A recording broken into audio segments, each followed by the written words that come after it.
یزید بن معاویہ تاریخ اسلام کا وہ بدترین شخص ہے جس کے ہاتھ اہل بیت رسول کے خون سے رنگے ہیں۔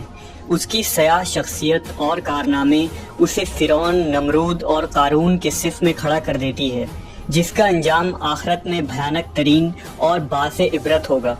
اس نے مدینہ میں فساد مچایا، کعبہ کو نذر آتش کیا اور سینکڑوں صحابہ کو اپنی بیعت توڑنے کی وجہ سے شہید کیا، لیکن اس کا سیاہ ترین کارنامہ امام علی مقام حضرت حسین ابن علی علیہ السلام اور اہل بیت رسول کو شہید کرنا ہے۔ یزید ملعون کا پورا نام یزید بن معاویہ بن ابو سفیان الاموی تھا، جس کی ولادت 25 ہجری یعنی سن 645 عیسوی میں حضرت عثمان غنی رضی اللہ تعالیٰ عنہ کے دور خلافت میں ہوئی۔ یزید کی ماں میسون ایک عیسائی عورت تھی جس کا تعلق شام کے کلبیہ قبیلے سے تھا۔ یزید کی پرورش شام کے دیہات میں ہوئی اور ایک عیسائی دایا نے اس کی پرورش کی، اس لیے اسے نصرانی طریقے سے پرورش کیا گیا۔ جب سن 60 ہجری میں حضرت معاویہ ابن ابو سفیان نے امیر المومنین علی علیہ السلام سے بغاوت کر کے شام میں بنو امیہ حکومت کی بنیاد رکھی تو اس وقت یزید نوجوان تھا، لہٰذا حضرت معاویہ نے یزید ملعون کو اپنے بعد حاکم بنانے کی کوشش میں لگ گئے، اور پھر صلح حسن کے بعد جب پوری اسلامی حکومت معاویہ ابن ابو سفیان کے ہاتھوں آئی تو انہوں نے شام، عراق، مصر اور حرم میں اپنے حمایتیوں کے ذریعہ خطبوں میں یزید کا نام لینے کا حکم دیا، نیز تلوار کی زور اور دیناروں کی تھیلیوں کے ذریعہ گورنروں اور سپہ سالاروں کو بھی یزید کا حمایتی بنایا گیا۔ امام حسن علیہ السلام کے ساتھ کی جانے والی شرائط کو توڑ دیا گیا۔ سن 60 ہجری میں نبی صلی اللہ علیہ وسلم کی پیشن گوئی کے مطابق یزید تخت ہوتا ہے اور تاریخ اسلام کا ایک سیاہ باب کھل جاتا ہے۔ کچھ اصحاب رسول یزید کی بیعت سے صریح طور پر انکار کر دیتے ہیں، جن میں اس وقت کے سب سے افضل شخص اور نواسۂ رسول حضرت حسین ابن علی بھی شامل تھے۔ اس بات کا بہت زیادہ اندیشہ تھا کہ کہیں اسلامی حکومت کے اندر بغاوت نہ پھوٹ پڑے اور لوگ حضرت حسین ابن علی کو اپنا رہنما بنا کر خروج نہ کر دیں۔ اس جرم میں امام حسین اور اہل بیت رسول کو سن 61 ہجری میں میدان کربلا میں یزید کے حکم سے شہید کر دیا جاتا ہے اور ان کے سر کو بطور عبرت شام کے بازاروں میں نیزوں پر بلند کیا جاتا ہے اور لوگوں کو دکھایا جاتا ہے کہ بغاوت کا کیا انجام ہوتا ہے۔ یزید کی ذاتی زندگی کو مورخین نے فحاشی، برائی، خباثت اور سرکشی سے بھرا ہوا لکھا ہے۔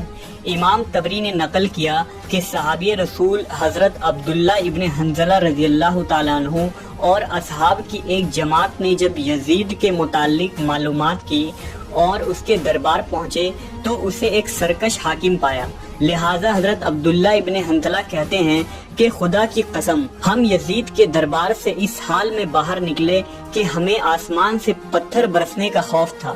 وہ ایک بے دین، شراب خور، موسیقار کا چاہنے والا، کتوں اور بندروں سے کھیلنے والا اور زنا کرنے والا شخص تھا۔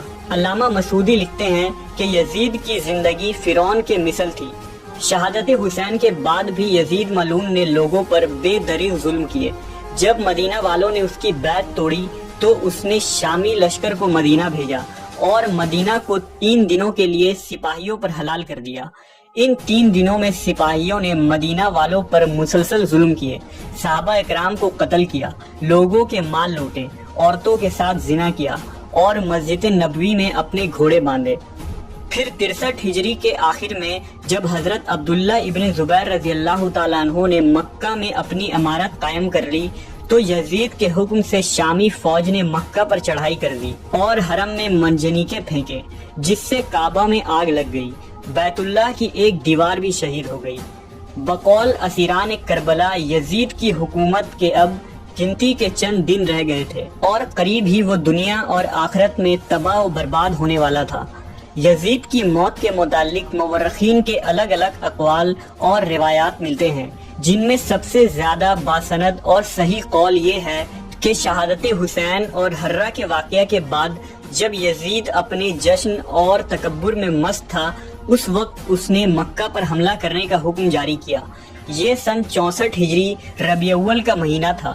چند ہی دنوں میں وہ ایک موذی بیماری میں مبتلا ہو گیا اس کے پیٹ میں خطرناک درد اٹھا جس سے اس کی آنتیں سڑنے لگی اور ان میں کیڑے پیدا ہونے لگے۔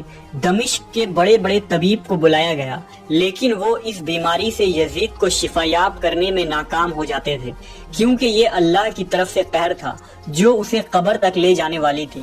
آنتوں کے سڑنے کے بعد وہ بستر پر مچھلی کی طرح تڑپنے لگا اور اپنے بستر پر پاؤں مارتا تھا۔ وہ رات بھر درد کے مارے چیختا اور اپنی تکلیف کی شدت سے جب چیخیں مارتا تو خنزیر کی طرح آواز نکلتی۔ اگر پانی پیتا تو حلق میں جا کر چھری چلنے جیسی تکلیف محسوس کرتا اور نہ پیتا تو سینے میں آگ لگ جانے والی جلن محسوس کرتا۔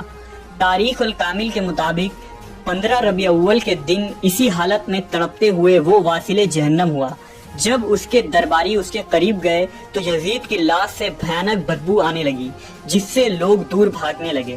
ایک روایت کے مطابق اسے مقام حورین میں دفن کیا گیا اور جب بنی عباس کی حکومت آئی تو انہوں نے یزید اور اموی حاکم کے قبر کو پھر سے کھود کر جب اس کی لاش باہر نکالی تو وہ بدترین حالت میں تھی، جسے خلیفہ منصور نے باعث عبرت سولی پر چڑھانے کا حکم دیا۔